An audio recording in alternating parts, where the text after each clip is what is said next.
un hueso irregular más que plano, ¿no? Sabemos que también se caracteriza porque se va a unir en la línea media hacia adelante con el hueso coxal del lado contrario.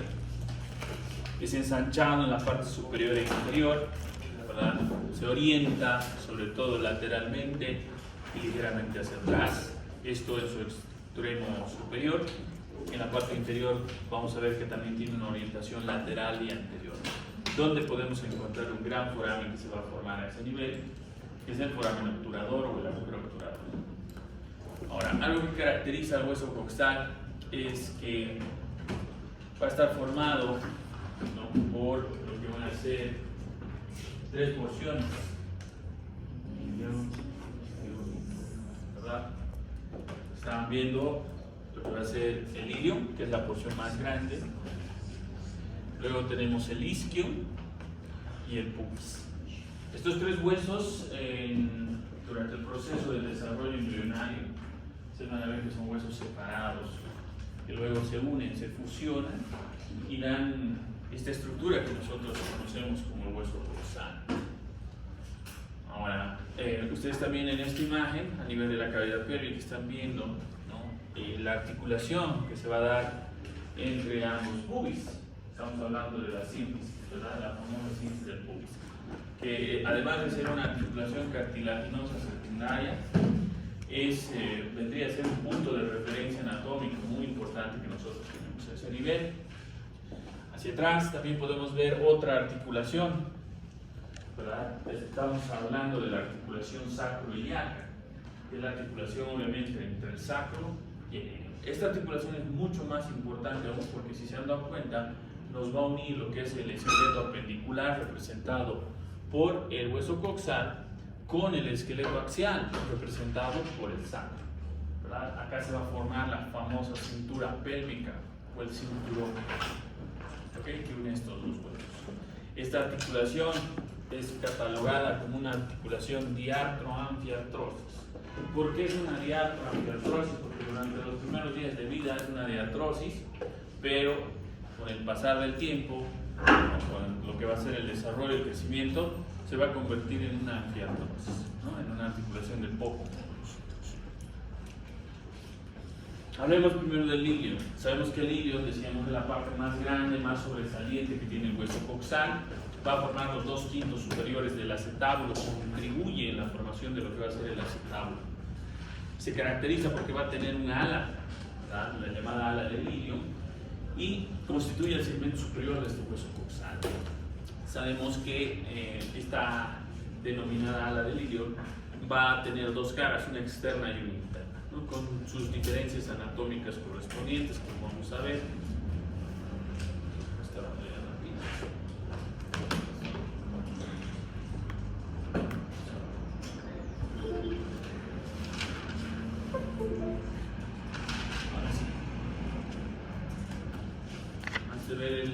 Ahí tenemos una imagen, fíjense. Esta imagen nos muestra la cara externa del hueso coxal y podemos ver también acá lo que va a ser el ala del ilio. Todo esto es el ala del ilio. Podemos observar el cuerpo, ¿verdad?, el cuerpo del ilio. En la cara externa del ala del ilio vamos a notar lo primero, lo que va a ser este reborde superior que presenta, que le llamamos la cresta, ¿verdad?, la cresta ilíaca. Esta cresta ilíaca también es un punto de referencia anatómico, ¿verdad? Nosotros podemos percibir, podemos palpar la cresta ilíaca, más aún en las personas que son delgadas o de constitución delgada. Luego tenemos también que la cresta ilíaca se va a caracterizar porque va a tener tres porciones. Va a presentar dos labios. Este labio que ustedes están viendo acá es el labio externo. Por dentro van a ver que tiene un labio interno y en medio va a haber una zona rugosa donde se van a insertar algunos músculos que ya hemos visto, ¿verdad?, del abdomen, ¿no?, como por ejemplo los oblicuos, etc. Ese se conoce como lo que es la zona intermedia, ¿okay? Por eso es rugoso, porque no se olviden que a ese nivel se insertan músculos. Luego también la cresta se caracteriza porque presenta cuatro salientes, dos hacia adelante y dos hacia atrás. Las dos salientes anteriores la están viendo acá, que son las famosas espinas, ¿verdad? La espina ilíaca anterosuperior, que también se la puede palpar, es un punto de referencia anatómico también, y donde nace el ligamento inguinal, si ustedes recuerdan. Y luego por debajo tenemos la otra espina, la espina ilíaca anteroinferior. ¿Okay? Hay un pequeño espacio entre ambas espinas, ¿no? Que vendría a ser la escotadura interespinosa, y por debajo también tenemos otra pequeña escotadura que nos va a separar la espina ilíaca anteroinferior del cuerpo. Acá, como decíamos, contribuye el cuerpo en la formación del acetábulo, que es esta cavidad articular que ustedes están viendo. Luego, hacia atrás tenemos también estas salientes menos marcadas que las anteriores, ¿verdad? Estamos hablando de las espinas ilíacas póstero superior y póstero inferior. Ambas también están separadas por una pequeña escotadura, ¿no? Y por debajo de lo que sería la espina ilíaca póstero inferior tenemos una gran escotadura sumamente marcada, que es la escotadura ciática mayor. Esta escotadura se va a cerrar con la presencia de un ligamento, ¿verdad?, que se va a insertar a nivel de la espina, que va a cerrar esto y va a pasar de ser una escotadura a un agujero. Estamos hablando del agujero ciático mayor. Después también vamos a observar que en la cara externa del ala del ilion le llaman la cara glútea. ¿Por qué? Porque obviamente acá se insertan, se originan, para ser más preciso, los músculos, los glúteos, ¿verdad? Comenzando por el glúteo mayor, pasando a través de lo que va a ser el glúteo medio y el glúteo menor. Es por eso que dejan sus marcas acá, como pueden ver, mediante la presencia de estas tres justamente líneas que las denominan las líneas glúteas. Tenemos, por ejemplo, la línea glútea inferior, tenemos la línea glútea anterior y tenemos la línea glútea posterior.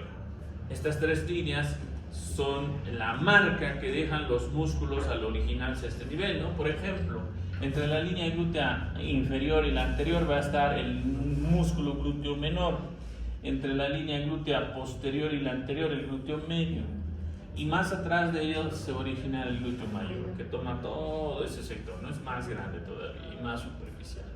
¿Ok? Después, si observamos la cara interna, ¿no?, del ilion, vean, ¿qué vamos a ver? Aquí está lo que les decía hace un momento, lo que va a ser el labio interno de la cresta ilíaca.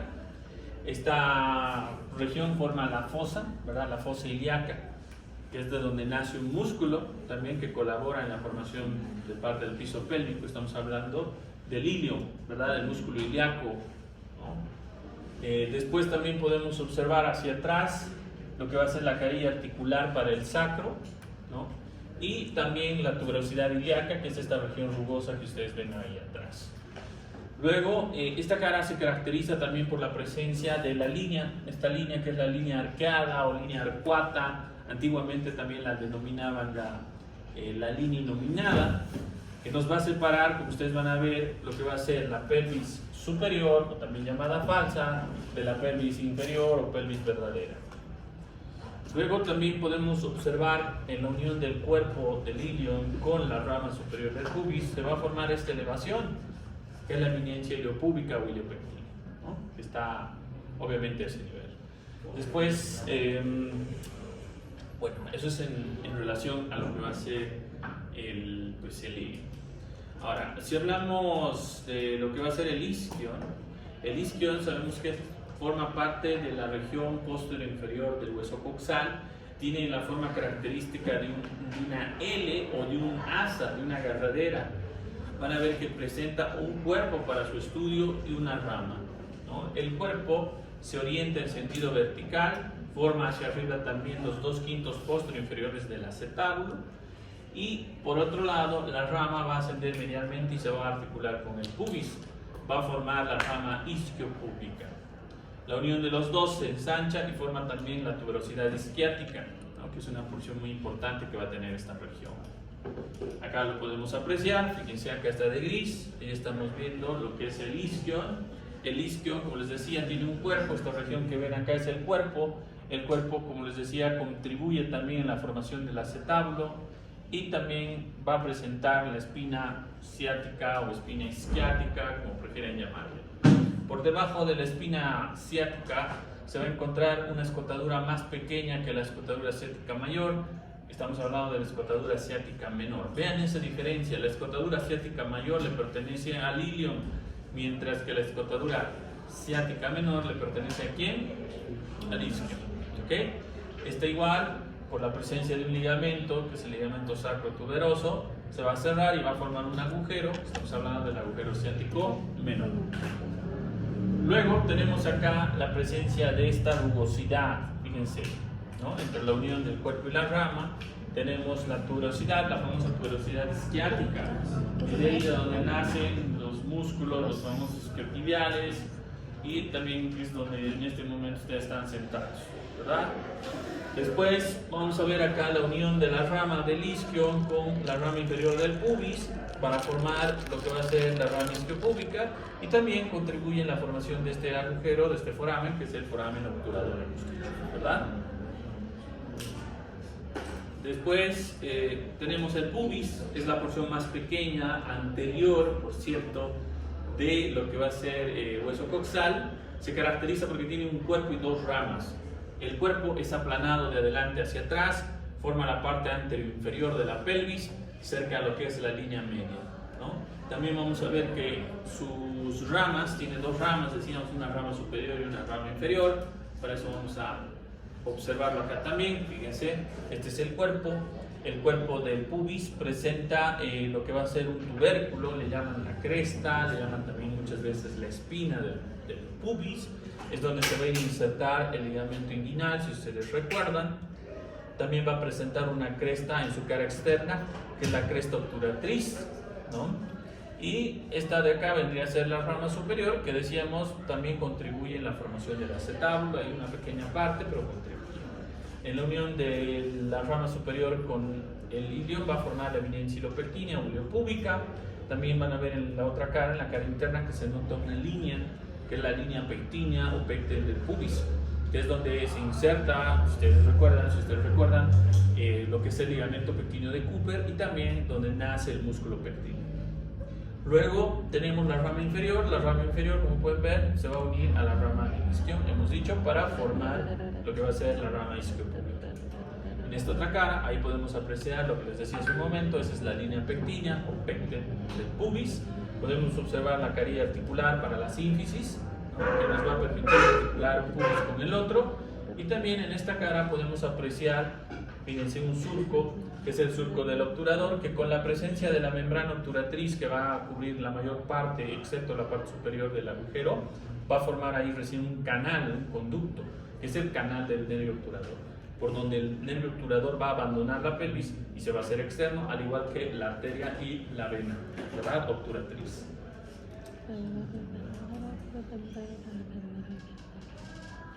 Ahora, para su estudio, el hueso coxal tiene dos caras: la cara externa, como hemos visto, donde obviamente lo que podemos rescatar y lo que se va a ver así a simple vista va a ser el foramen obturador, y por otro lado la cara interna, ¿no?, donde vamos a apreciar la línea arqueada, la línea arcuata, ¿okay?, que es también lo más importante de ver. Ahora, hemos visto la presencia del acetábulo, ¿verdad? El acetábulo, no se olviden, es una cavidad glenoidea, o sea, es una cavidad articular. Este acetábulo va a recibir a la cabeza del fémur para formar una articulación muy importante, ¿verdad? Estamos hablando de la articulación de la cadera, o también llamada glenoferoral. Glenoferoral, también le llaman coxofemoral, ¿ok? Ya se han subido, ¿no? Sería glenoferoral o coxofemoral, como prefieran llamar, ¿ok? Porque no se olviden que el acetábulo es una cavidad glenoidea también, pero algunos autores, para evitar confusiones así, ¿no?, como la del hombro, dicen directamente coxofemoral, para recordar quiénes se articulan el hueso coxal con el fémur. Ahora, esta cavidad es una cavidad glenoidea hemisférica que tiene una zona articular muy importante, tiene una orientación lateral, inferior y anterior, está limitado por un borde saliente irregular, ¿no? Presenta lo que va a ser la fosa acetabular, que se caracteriza porque es central, rugosa y no articular, y también tiene una cara semilunar o lunada, que tiene una forma característica, ¿verdad? Acá lo vamos a ver, para recordar, ahí estamos viendo, ¿no? Fíjense, esta es la carilla semilunar o lunada, y en el centro la fosa acetabular, ¿verdad? También podemos ver acá el borde, este es el borde acetabular, le dicen limbo también del acetábulo. Es ahí donde se inserta la cápsula articular y los ligamentos que van a reforzar esta articulación. y podemos ver que en la parte inferior deja un espacio. Esa es la escotadura acetabular. Normalmente la escotadura va a estar cubierta también por un ligamento, que es el ligamento transverso del acetablo. Bordes. En hueso coxal se caracteriza porque tiene 4 bordes. Tiene un borde superior, tiene un borde anterior, tiene un borde inferior y un borde posterior. ¿Ok? Se los puede ver acá con colorcitos, vean. De azul estamos viendo el borde superior, que si se han dado cuenta está representada por la cresta ilíaca.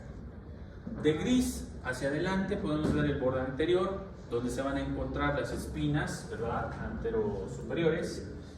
También podemos observar que gran parte de la rama superior del pubis está dentro de este borde. Luego de blanco tenemos el borde inferior, ¿verdad?, representado por la rama isquiopúbica, la tuberosidad isquiática, etc. Y hacia atrás de rojo estamos viendo el borde posterior, ¿no?, donde podemos observar ahí la escotadura ciática mayor, la espina asiática, etc. ¿Okay? Ángulos. ¿Cuántos ángulos va a tener? También va a tener 4 ángulos. ¿Ok? 4 ángulos. Un ángulo antero superior, un ángulo postero superior, un ángulo anteromedial y un ángulo postero inferior. Acá también se los puede ver. Fíjense, si se han dado cuenta, a nivel del ángulo antero superior se va a encontrar la espina ilíaca antero superior. A nivel del ángulo anteromedial se va a encontrar la sífisis del pubis. Hacia atrás vamos a tener el ángulo postero superior representado por la espina ilíaca postero superior, y hacia abajo finalmente el ángulo postero inferior, que va a estar representado por la tuberosidad isquiática. ¿Ok? Ahí está. Esos son los 4 ángulos. Entonces no se olviden, para su estudio el hueso coxal tiene 2 caras, una externa y una interna, 4 bordes, superior, anterior, posterior, inferior, y 4 ángulos. Ahí está. Así si se les pregunta, ¿no?, si su docente de práctica les pregunta cuántas caras, cuántos bordes y cuántos ángulos tiene el hueso coxal, ahí tienen la respuesta. ¿Okay? Ahí tienen la respuesta. Bien, esto ya es el otro. Voy a demostrarles ahora sí la parte de pelvis como tal, de la cavidad pélvica.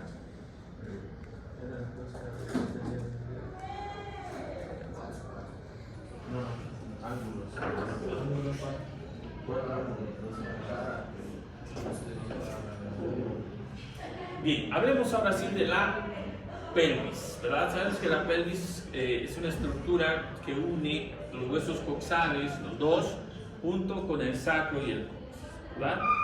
Entonces, esta va a formar una cavidad, que esta cavidad está limitada por estos huesos que hemos mencionado, ¿ok? Hacia adelante los huesos ilíacos o huesos coxales, y hacia atrás el sacro y el coxis. Sabemos que está situada en la parte inferior del tronco, y justamente si nosotros observamos la pelvis, va a tener la forma de un tronco truncado, que es algo característico.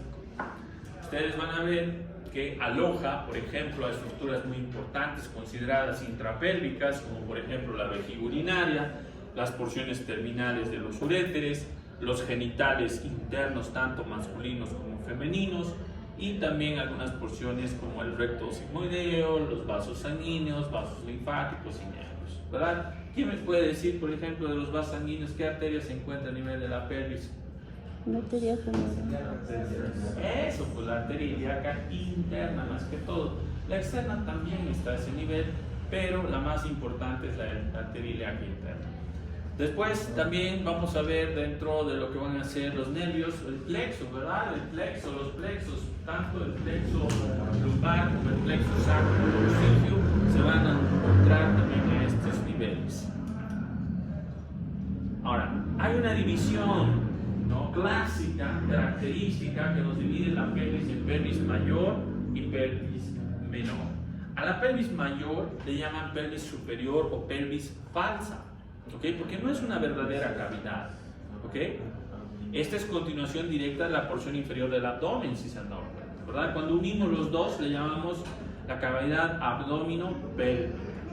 Ahora, sabemos que está formado ¿por qué? Por las crestas ilíacas y las vértebras sacras superiores. Sabemos que, por otro lado, la pelvis menor o pelvis verdadera, también le dicen pelvis inferior, esta está bien delimitada, tiene un orificio de ingreso y tiene un orificio de salida, ¿ok? Esta cavidad es la que aloja las vísceras que hace rato habíamos mencionado. vamos a ver que hacia adelante está representada por lo que va a ser la cresta pequeña del pubis, lateralmente delimitada por las líneas inominadas o arqueadas del ilio, y hacia atrás por el promontorio del sacro. Esto hablando sobre todo de la entrada de la pelvis, del orificio de entrada de la pelvis. Las medidas, los diámetros que va a tener, ya sea transversal, anteroposterior u oblicuos, va a determinar y va a estar en relación si esa pelvis se trata de un varón o de una mujer, porque ustedes van a ver que estos diámetros, estas medidas varían de mujer a varón. ¿Okay? Todo esto es explicado. ¿Por qué? Porque no se olviden que las mujercitas anatómicamente están diseñadas para concebir, en cambio el varón no. ¿Ok? Ahora, existen distintos tipos de pelvis, aparte de la ginecoide, de la androide. Tenemos, por ejemplo, la antropoide o la platipeloide, que son variantes que pueden tener las pelvis, ¿no? Y muchas veces podemos encontrar también intermedios entre estos tipos de pelvis. Eso es lo que en la mujer va a determinar si puede concebir de manera natural, mediante un parto, o va a ser candidata a cesárea. ¿Ok? Gracias a esto. Estos planos, estas medidas, todo esto está determinado por la llamada pelvimetría, que sí o sí se le tiene que hacer a una mujer al valorarla para ver si esa mujer puede tener un parto natural o va a ser candidata, como les decía hace un momento, a cesárea. Ahora, ¿sabían que ustedes así a ojo de buen cubero pueden saber si una mujer es buena para tener por parto vaginal o va a ser candidata a cesárea? ¿Cómo se Por sabe? el biotipo, ¿verdad? Por el biotipo. Si vemos una mujer bajita, de caderas estrechas, ¿verdad? No es buena candidata para un parto natural. En cambio, si vemos una mujer alta, de caderas anchas, buena candidata, ¿ok? Para tener un parto natural. ¿Estamos? Ahora, la cara posterior de la pelvis, o sea, va a estar delimitada, hemos dicho, por el sacro y el coxis. El sacro y el coxis, sobre todo, también van a determinar muchas veces las particularidades, las diferencias que tiene la pelvis masculina y femenina, sobre todo por la proyección que va a tener el coxis hacia adelante en el caso del varón, mientras que en la mujer va a estar en forma recta o neutra, o a veces inclusive proyectado hasta hacia atrás. Esto explica por qué es más común las fracturas de coxis en la mujer que en el varón, ¿verdad? Si uno se cae de nalguitas, ¿verdad? ¿Qué es lo que pasa en el varón? Por lo general, esta caída le llaman ahorcajadas. Puede comprometer generalmente los genitales externos, ¿verdad? Pero en cambio en la mujer, estas caídas podrían generar una fractura del coxis, ¿no? Y es muy común, la mujer se cae, se fractura el coxis, y después cada que se sienta, está con ese dolorcito, ¿no? Y muchas veces esto lleva a que la mujer, pues al final se opere. ¿Qué es lo que hace? Se extrae el coxis. ¿Podemos vivir sin coxis? Sí, porque no tiene ninguna función, ¿ok? Es una de las pocas estructuras anatómicas que realmente no tiene ninguna función en nuestro cuerpo. No se olviden que el coxis es simplemente un vestigio primitivo de una cola que tuvieron nuestros antepasados. Ahora, la cara lateral y anterior va a estar formada por los huesos ilíacos, ¿verdad? Que van a contribuir hacia adelante a la formación también en el caso del pubis, de la symphysis del pubis, y también, pues, a nivel posterior, inclusive podríamos tenemos también acá un punto de referencia anatómico que es palpable, ¿no? Estamos hablando del promontorio del sacro. Superior y posterior también vamos a tener los límites de lo que va a ser las crestas sacras medias y el hiato sacro. Acá tenemos una imagen donde podemos observar la pelvis y podemos observar todos los detalles anatómicos que hemos mencionado, ¿verdad? Los huesos coxales, la articulación con el sacro y el coxis. No se olviden que el coxis es variable. Algunas personas tienen 3 vértebras coxígeas y otras pueden tener hasta 4, ¿verdad? Hasta 4. Por otro lado, tenemos acá también la sínfisis hacia adelante, que no se olviden que es una articulación. Y esta es la vista posterior, donde podemos observar también ahí las estructuras como el sacro, el coxis, los huesos coxales. También se observan los ligamentos que van a unir la articulación sacroiliaca. Ahora, ¿qué ligamentos, hablando de ligamentos, qué ligamentos y agujeros pélvicos tenemos, ¿no? Por ejemplo, sabemos que a nivel de la pelvis lo forman todos estos huesos, Los ligamentos que van a unir estos huesos entre sí, por ejemplo, son el arco crural, ¿verdad?, que se forma gracias a la implantación del ligamento, el famoso ligamento inguinal o de Poupart. Luego tenemos también el ligamento pectíneo de Cooper, también el ligamento lacunaro de Gimbernat. Estos son los 3 ligamentos más importantes que nosotros tenemos, ¿no?, a nivel de la pelvis, y los hemos visto. Sin ir muy lejos, el ligamento inguinal o de Poupart iba desde la espina ilíaca anterosuperior hasta lo que es la cresta del pubis.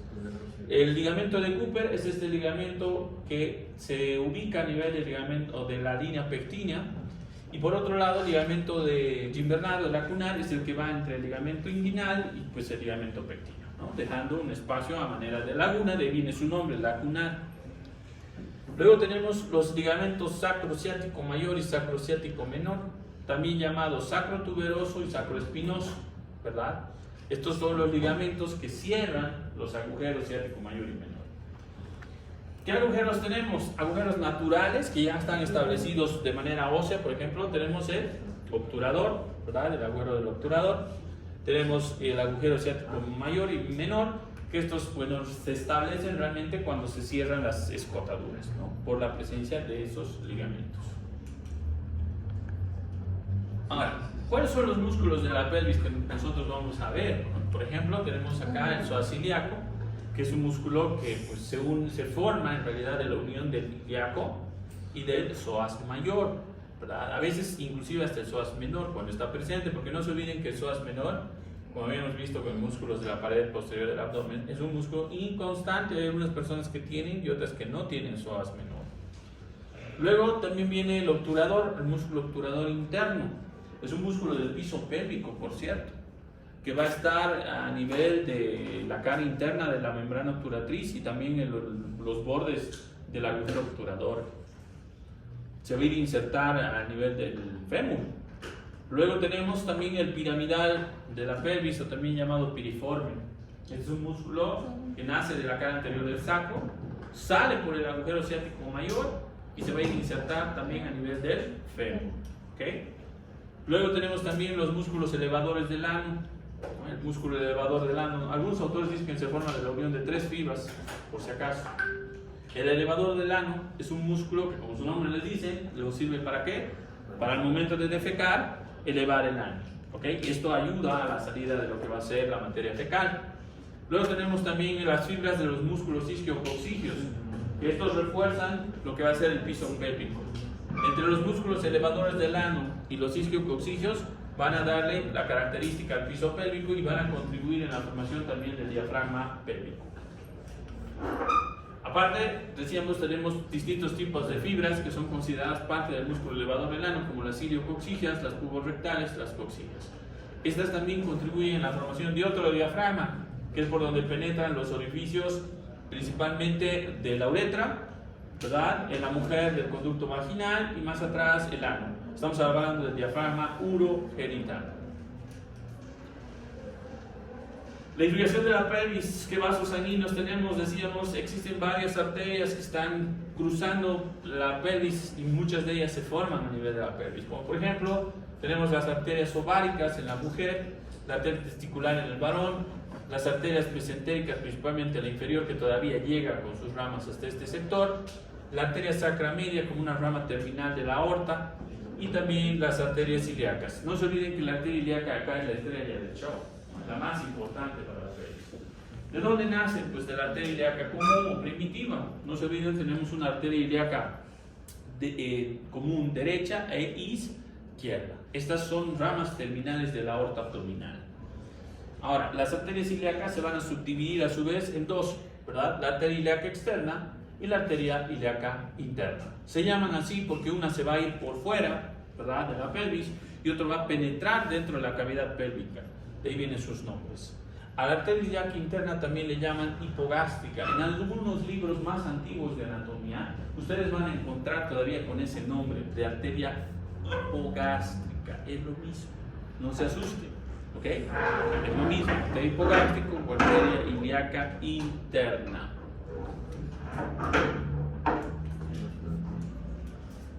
Ahí la estamos viendo, junto con sus venas también, ¿verdad? Estamos viendo los vasos ilíacos externos y aquí los vasos ilíacos internos. ¿Vale? Que bueno, de esto todavía la próxima semana nos vamos a ocupar, ¿no? Porque no se olviden que la arteria ilíaca interna, sin ir muy lejos, la arteria ilíaca interna, que es la más importante, va a tener de 9 a 10 ramas, dependiendo del varón y de la mujer. La mujer tiene más arterias, había más ramas. Hasta en eso es más complicada la mujer, ¿no? Tiene más ramas, más arterias. ¿Por qué? Por la presencia de la arteria vaginal, sobre todo, la arteria uterina. El varón tendrá arteria uterina, ¿no? ¿Tendrá arteria vaginal? Okay. Por eso ustedes van a ver más adelante que la arteria ilíaca se va a dividir, tiene ramos parietales, tiene ramos viscerales. Los ramos parietales, como su nombre les dice, irrigan las paredes de la pelvis, los músculos, mientras que los ramos viscerales irrigan las vísceras intrapélvicas. Ustedes se van a dar cuenta de cuál es ramo visceral, cuál es ramo parietal por sus nombres. Por ejemplo, arteria uterina irriga una víscera, el útero, esa arteria es ramo visceral. Arteria vesical inferior, ramo visceral, irriga la vejiga, ¿verdad? Por sus nombres. En cambio, los parietales van a tener nombres como el ilio lumbar, lo que son las glúteas. ¿Okay? La mayor parte de estas arterias, algunas están dentro de la pelvis, son consideradas intrapélvicas y otras salen de la pelvis, son extrapélvicas, como por ejemplo la arteria obturatriz. La arteria obturatriz sale de la pelvis para irrigar los músculos del miembro inferior, de la región medial del muslo. ¿Okay? No, esa es la otra. La ilíaca externa, después de dar dos ramos muy importantes, que es la circunfleja ilíaca profunda y la epigástrica inferior, pasa el arco crural, es decir, pasa el ligamento inguinal, y una vez de que pasa el ligamento inguinal ya no es más la arteria ilíaca externa, se convierte en la arteria femoral. ¿Okay? Y esa es la que va a irrigar todo el miembro inferior. Si seguimos el trayecto de la arteria femoral una vez de que cruza el hiato del aductor se convierte en la arteria poplitea. De la arteria poplitea a nivel de la pierna se va a dividir en lo que es la tibial anterior y el tronco tibio peroneo posterior, ¿no? De ahí surge la tibial posterior y la arteria peronea. Y finalmente llegan y forman las arterias, pues, en el caso de la tibial anterior va a dar origen a la pedia, ¿no? O dorsal del pie, y en el caso de la tibial posterior va a ir a formar las plantares medial y lateral. Pero esto, como les he dicho, lo vamos a ver la próxima semana. Igual que inervación, no se olviden, acá están los troncos y plexos más importantes de esta región, como el plexo sacro, el plexo lumbar, ¿no? Y sus subdivisiones. Ahí están viendo por el plexo solar es de abdomen. Abdomen. Ahí está el plexo sacro también con sus nervios. Esto simplemente pues, lo estamos mostrando.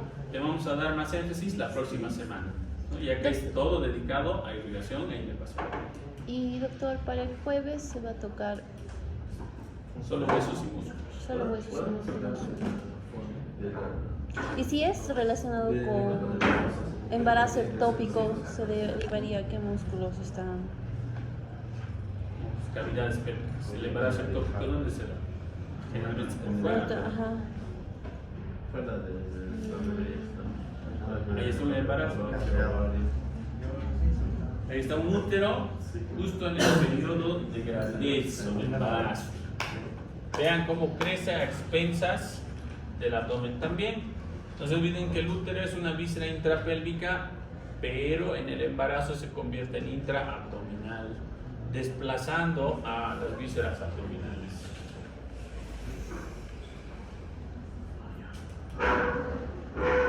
Ganglios linfáticos, de igual manera, tenemos cadenas ganglionares de importancia, como los que siguen a los vasos sanguíneos, como los ilíacos externos, los ilíacos comunes y los ilíacos internos.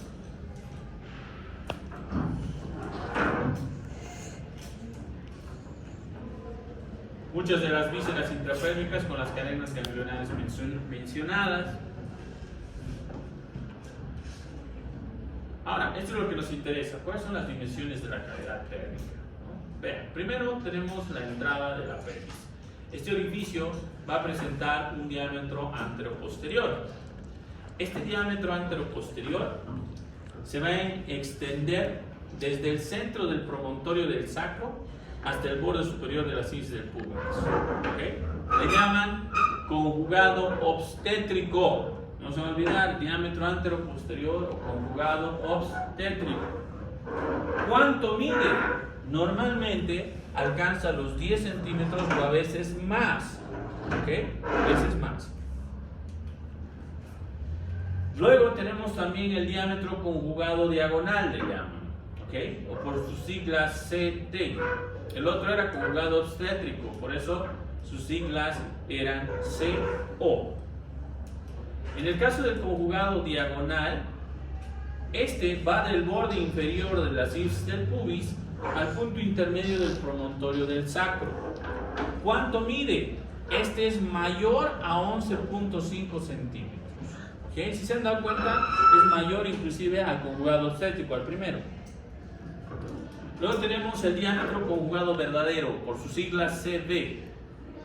Este va a ser la distancia entre un punto intermedio anterior del sacro al margen superior de la sínfisis en la línea media.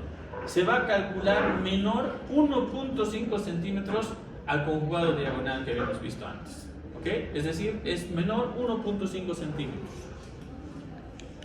Luego tenemos el diámetro transversal.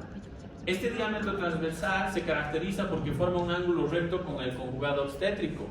Representa la distancia máxima que va entre una línea inominada de un lado y la línea inominada del otro lado. ¿Ok? Luego tenemos los diámetros oblicuos. Se extienden desde lo que va a ser las articulaciones sacroiliacas hasta la eminencia ilopectina, es decir, de manera cruzada, de manera diagonal. ¿Cuánto mide? Mide menos de 13 centímetros. ¿Ok? ¿Dónde se los puede ver? Acá se les voy a mostrar ahorita. Esperen, vamos a ir a la imagen.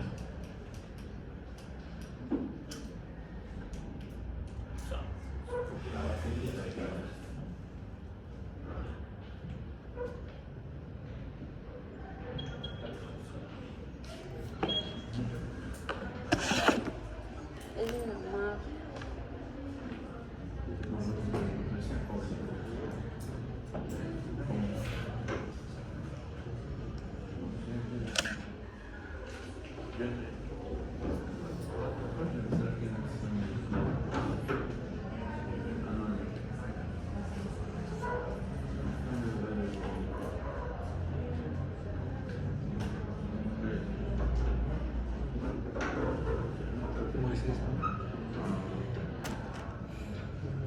Ahí lo voy a comprar. Si no,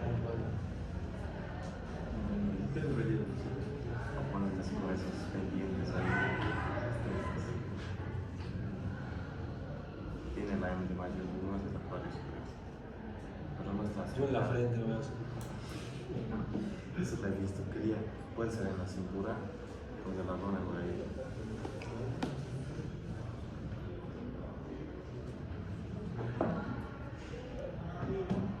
Si quieres poner, Fácil.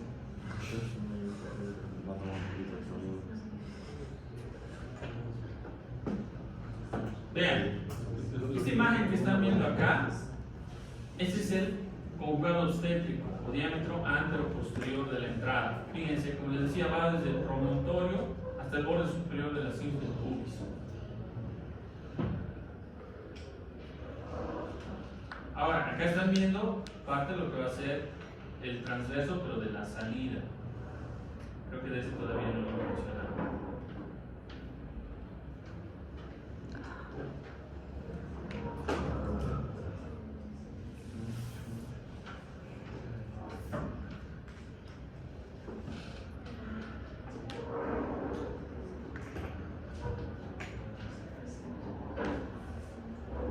Ahora, existe la llamada pelvis media, donde en este sector podemos ver el diámetro interespinoso, que es esa distancia entre una espina isquiática y la otra.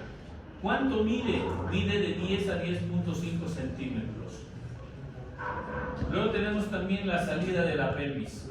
Esta salida va a presentar un diámetro también, que es el diámetro anteroposterior, que hay que hacer diferencia del diámetro conjugado obstétrico, que será de la entrada.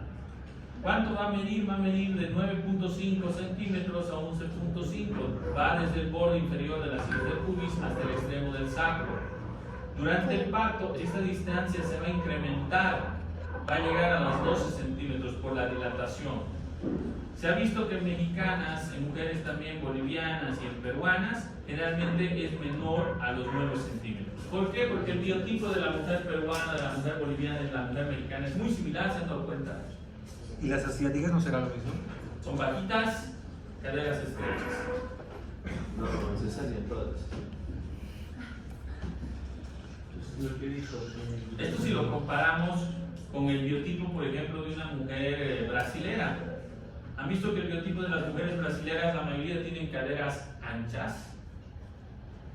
Entonces, eso también es diferente en las caucásicas, generalmente europeas, que generalmente son más altas. Doctor, ¿podrías mostrar la interpuesta? Interespinosa. Algo espinosa. Ahorita les voy a mostrar. Igual que el diámetro transverso isquiático, que es la distancia entre los bordes internos de las tuberosidades isquiáticas, es decir, la distancia que va de una tuberosidad isquiática a otra. ¿Cuánto mide? 11 centímetros. Luego tenemos también el diámetro sagital posterior, que va desde el punto medio de la línea entre las tuberosidades isquiáticas y la superficie externa de la punta del sacro. ¿Cuánto va a medir? De 8 a 9.5 centímetros. ¿Cómo se ve? ¿No? Fíjense, acá este es un corte sagital de la pelvis. Acá primero están viendo parte del conjugado obstétrico, luego están viendo el conjugado diagonal más abajo, ¿verdad? Y acá también estamos viendo la antero-posterior, pero de la salida. Vean esto, acá está, este que están viendo acá es el transverso de la salida. Y este es el antero-posterior también de la salida, que hay que diferenciar del conjugado obstétrico. Se supone que está contando. Ahora, este es el conjugado obstétrico. Acá tenemos los diagonales. Vean que el diagonal, como les decía hace un momento, va desde la articulación sacroiliaca de un lado hacia la eminencia del otro lado. ¿Ok? Entonces, gracias a todos estos diámetros, acá también se puede ver la vía espinosa, si bien no está marcada, o interespinosa, si bien no está marcada, es la distancia entre una espina y la otra. También la llamada intertuberosa, que va desde una tuberosidad a la otra. Todas estas medidas, justamente, nos van a otorgar la llamada clasificación de la pelvis. Y gracias a esto se puede denominar una pelvis ginecoide, por ejemplo, que es la pelvis que generalmente tienen las mujeres, de ahí viene el nombre ginecoide, que se caracteriza, ¿por qué? Porque, por ejemplo, el diámetro sagital posterior del estrecho superior va a ser un poco más corto que el sagital anterior. Acá los lados del segmento posterior también van a estar bien redondeados y van a ser bien anchos, ¿ok? Bien anchos. Si nosotros observamos, las paredes laterales de la pelvis ginecoide van a ser rectas. El diámetro transversal de las espinas isquiáticas va a ser 10 o más, es decir, va a ser más abierto. Y luego el sacro no va a estar inclinado hacia adelante ni hacia atrás, sino va a estar en posición recta. Lo mismo que el coxis, que generalmente va a estar en posición neutra o a veces hacia atrás. Si nosotros observamos el orificio de entrada, va a tener la forma típica de un balón de fútbol. ¿Ok? Esa es una pelvis ginecoide. ¿Por qué es la pelvis ginecoide así? Porque no se olviden que la cabecita de un bebé tiene que pasar por acá.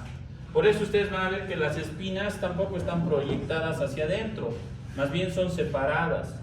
En cambio van a ver que en la pelvis androide las espinas son bien proyectadas hacia adentro. Por ende no puede pasar una cabeza a través de esa región. Lo mismo que el sacro y el coxis. Vean que el sacro y el coxis están en posición recta o neutra. En cambio en el varón van a estar proyectadas hacia adelante. ¿Okay? Hacia adelante. Es por eso que podemos comparar que la porción anterior y posterior son casi iguales. ¿Se han dado cuenta? El sacro es más pequeño en las mujeres, ¿no? Sí. Los huesos coxales, si bien son más anchos y más proyectados así, de esta manera, en el varón son más rectos, pero son más grandes, más robustos. ¿Ok? Por si acaso, los ilíacos sobre todo. Ahora lo vamos a comparar con la pelvis androide, que es la típica que tiene el varón. Por eso viene el nombre, ¿no? Androide. El diámetro sagital posterior en el estrecho superior va a ser mucho más corto que el sagital anterior. Vean eso, va a ser chiquito. Los lados del segmento posterior no van a ser redondeados como lo que pasaba en la pelvis ginecoide y van a tender a formar con los lados correspondientes del segmento anterior la forma de una cuña en su punto de unión. Va a tener así la forma de una cuña. Si nosotros vemos la pelvis anterior, va a ser estrecha y también va a tener una forma triangular. Las espinas isquiáticas, como les decía hace un momento, son bien prominentes y el arco subpubiano va a ser angosto. Es una diferencia también. El arco subpúbico en la mujer como tal es un arco, en cambio en el varón es un ángulo, le llaman ángulo subpúbico. ¿Por qué? Porque es más cerrado. El sacro va a estar dispuesto, como les decía, hacia adelante, igual que el coxis. Por eso les decía que el varón no se fractura muy fácilmente el coxis. ¿Por qué? Porque el coxis está hacia adelante. Entonces es una manera de protección si nosotros nos caemos ahí de brutos. Vean la forma que tiene el orificio superior. Tiene la forma de un corazón. ¿Se han dado cuenta? Por eso dicen que los varones somos todo corazón. Ah, mentira. Si ustedes ven que el orificio tiene forma de corazón, esa es una pelvis androide. Si ven que tiene la forma de un balón, es una pelvis ginecoide. ¿Okay?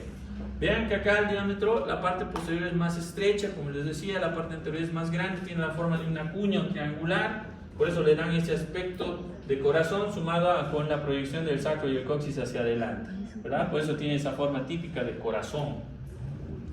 Vean, los huesos ilíacos son grandes, robustos, prominentes. Las espinas, vean cómo están bien proyectadas hacia adentro. Por eso el diámetro interespinoso es mucho más corto. ¿Okay? Así sería la cintura, digo, las caderas estrechas. Sí, caderas estrechas. Luego tenemos la pelvis antropoide. Estas son ya las variantes. La pelvis antropoide, vamos a ver que se caracteriza, ¿por qué? Porque el diámetro anteroposterior del estrecho superior es mayor que el transverso. Las escotaduras sacrociáticas son mucho más grandes y las paredes laterales usualmente van a ser también convergentes. Las espinas isquiáticas suelen ser más prominentes aún y las arcadas subpubianas con frecuencia van a estar estrechas pero bien formadas. ¿Cómo se va a ver el orificio? Vean, como un huevo. ¿Se han dado cuenta? Fíjense, tiene una forma oval. Esta es la pelvis antropoide. Si ustedes ven un huevo a nivel del orificio superior, ya saben que es una antropoide. Vean, las espinas también están bien proyectadas hacia adentro. Wow. Estas formas, tanto la androide como la antropoide, no son buenas para concebir por vía vaginal.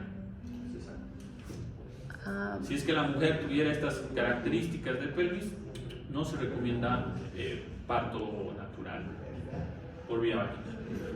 Luego está la pelvis platipeloide. Esta vamos a ver que se caracteriza porque su diámetro anteroposterior va a ser corto, más bien, y su diámetro transversal va a ser mucho más ancho. El transversal se sitúa frente al sacro. Vamos a ver que el ángulo anterior de la pelvis va a ser mucho más ancho y las porciones anterior puboilíaca y posterior ilíaca de estas líneas iliopectinas van a estar bien curvadas. El sacro también va a estar curvado y girado hacia atrás. Va a tener el aspecto, fíjense, de un plato, ¿no? De ahí viene su nombre, platipeloide. ¿Se han dado cuenta? Es como el antropoide, pero en porción transversal, ¿no? Ahí está. Entonces, esa es una platipeloide. Se dice que la ginecoide y la platipeloide son buenas, bueno, son pelvis que son aptas para la concepción natural. Ahora, muchas de las mujeres tienen intermedios, ¿verdad? Entre estos cuatro tipos. Cualquiera de estos. Y esto va a determinar, como les decía, si esa mujer va a ser apta para concebir o no.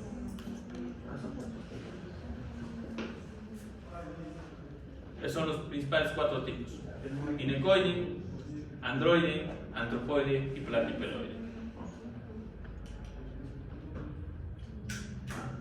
El movimiento del sacro, faltando la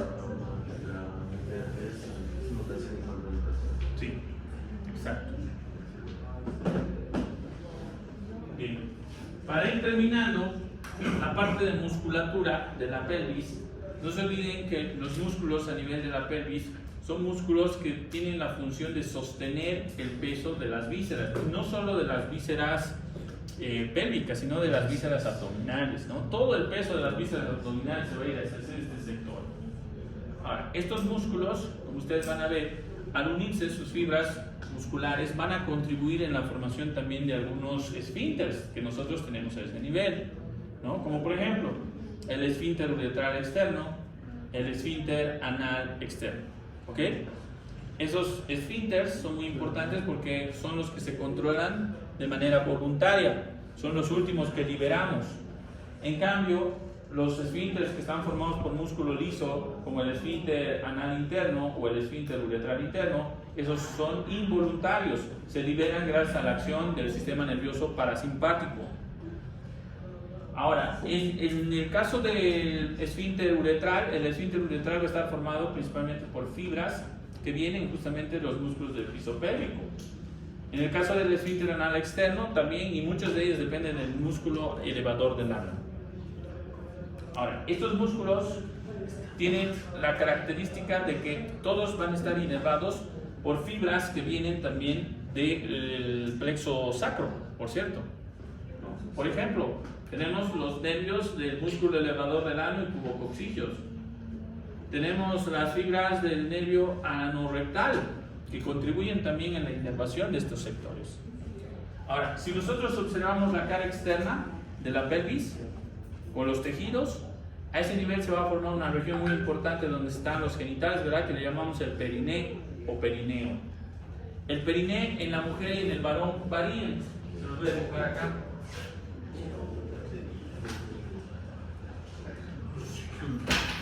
¿Por qué varía el periné? Porque no se olviden que la mujer, sobre todo la mujer del diafragma urogenital, va a presentar más estructuras. Si nosotros vemos desde abajo el periné, va a tener la forma de un rombo. ¿Y qué es un rombo? Es la unión de dos triángulos, ¿verdad? Por eso el perineo tiene un triángulo urogenital que está hacia adelante y tiene un triángulo anal que está hacia atrás. El triángulo anal se caracteriza porque ahí solo va a estar ¿quién? El ano, ¿ok? En cambio, en el triángulo urogenital, en el varón va a estar la presencia de la uretra, que tiene doble función, y en la mujer vamos a tener, aparte de la uretra, vamos a tener el conducto vaginal, ¿verdad? Ambos orificios van a atravesar lo que nosotros le llamamos el diafragma urogenital, que se forma por fibras estriadas de estos músculos que también colaboran, hemos dicho, en la formación del piso pélvico. Estamos hablando del músculo elevador del ano, estamos hablando del músculo puborectal, estamos hablando del músculo pubococcígeo, ¿okay? Todos estos músculos que colaboran de cierta manera en el piso pélvico. Ahora, acá hay una estructura que va a unir estas dos porciones, que le llaman el rafe ano-coccígeo, ¿okay? El famoso rafe ano-coccígeo. Esto va a mantener la unión entre estas estructuras y va a evitar que pues haya prolapsos, que es lo que muchas veces sucede cuando hay una debilidad en la musculatura. Ahora les pregunto, ¿qué debilitará la musculatura perineal? ¿El parto? Eso, los constantes partos. Por eso las multíparas, los que han tenido varios partos, varios hijitos, tienen tendencia a presentar estos problemas por debilidad de la musculatura pélvica. ¿Okay? Es algo muy común ver esto, ¿no? Pérdidas, ¿no? O sea, debilidad de los esfínteres. Exacto, también debilidad, incontinencias, ¿verdad? Es muy común incontinencia urinaria en estas personas que han tenido múltiples partos, que son mayores. Van a ver que estas señoras se ríen y liberan, ¿verdad? Hacen un esfuerzo, se orinan. Tosen, se orinan, ¿verdad? Incontinencia urinaria.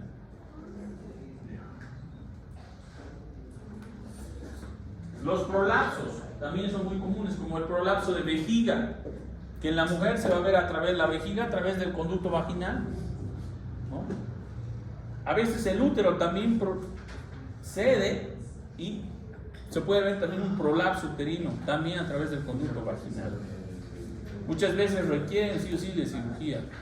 ¿Okay? Sí. Sale el útero a través del conducto vaginal. Protruye. Ahora, ¿qué músculos forman la región del perineo? Vean, hay uno que va a estar orientado hacia este sector, que le llaman el transverso superficial del perineo. Luego tenemos un músculo que viene así, en este sector, que es el músculo bulbo cavernoso, le llaman. Y luego hay otro que viene por acá, que es el isquio cavernoso. Son tres en general los que forman el perineo: transverso superficial, bulbo cavernoso e isquio cavernoso. Se llama isquio cavernoso debido a que nace de las tuberosidades isquiáticas y se inserta a nivel de lo que va a ser pues la región, ¿no? del cuerpo, lo que le va a dar el origen al cuerpo cavernoso.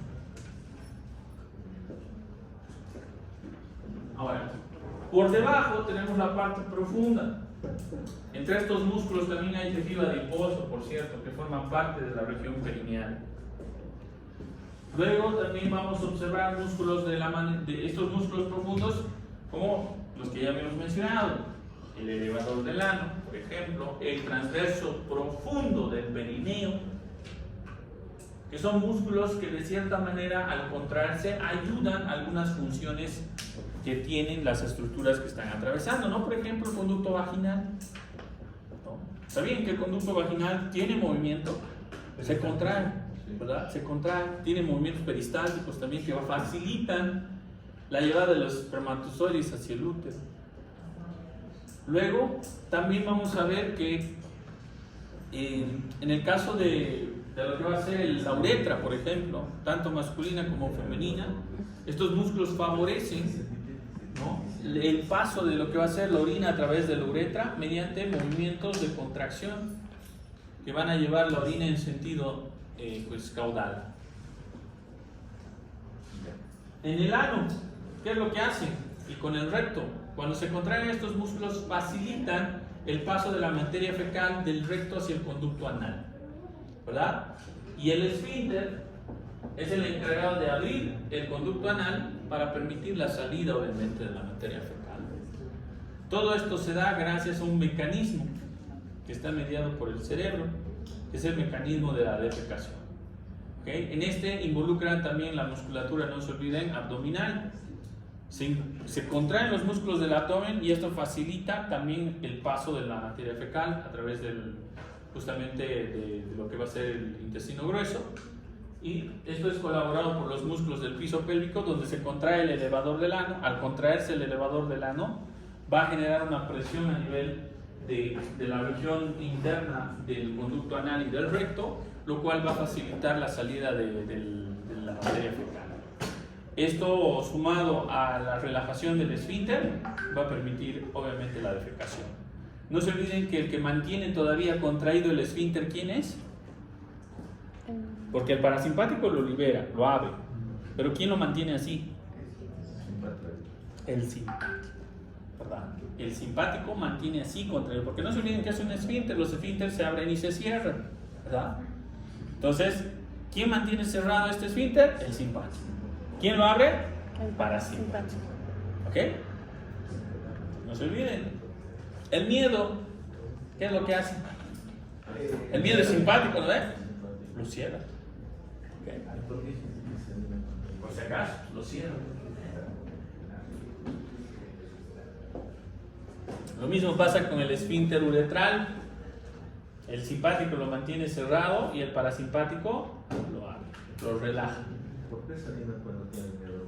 Ahora, esa es una reacción adversa, ¿verdad?, que se puede dar por un incremento de la estimulación parasimpática y simpática, lo que va a generar ¿qué? Un desbalance. ¿Y qué es lo que va a pasar? Se va a abrir este esfínter y la persona muchas veces se orina. Ahí viene el término orinarse de miedo, ¿verdad? Por una sobreestimulación. Cuando no es el ritmo que se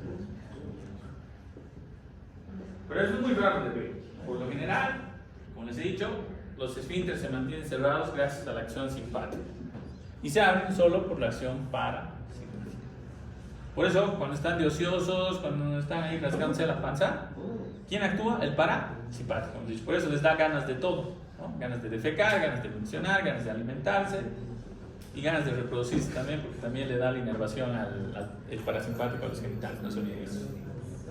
En cambio, cuando están de miedo, cuando están estresados de susto, en lo menos que piensan es en entrar al baño, ¿verdad? O en alimentarse. ¿Por qué? Porque ahí está actuando el simpático. No se olviden eso. Bien, estamos entonces. Este es el tema de la parte de pelvis. No se olviden mencionar todo lo que va a ser también la membrana perineal externa. Si bien no lo he mencionado, es parte muy importante de esta región, la membrana perineal externa, que va a cubrir a estos músculos, principalmente a los de la región profunda. Esta membrana es atravesada también por la uretra y ahí forma justamente una porción en el varón que es la uretra membranosa, por cierto. En el mismo sector se encuentran las glándulas pulvouretrales o de Cooper, que son muy importantes en el varón y que generan la secreción, esta secreción que es el líquido preseminal, por cierto. Doctor, ¿qué quiere decir vagina de paredes, violáceas? Aquí está en el caso, dice vagina de paredes, violáceas. Que tienen esa coloración. Es que normalmente la vagina tiene un color rosado, pero a veces se puede presentar violáceo, ¿no? Por distintas patologías. Muchas pueden estar relacionadas con patologías in situ, es decir, de la misma vagina, o con patologías generales, sistémicas.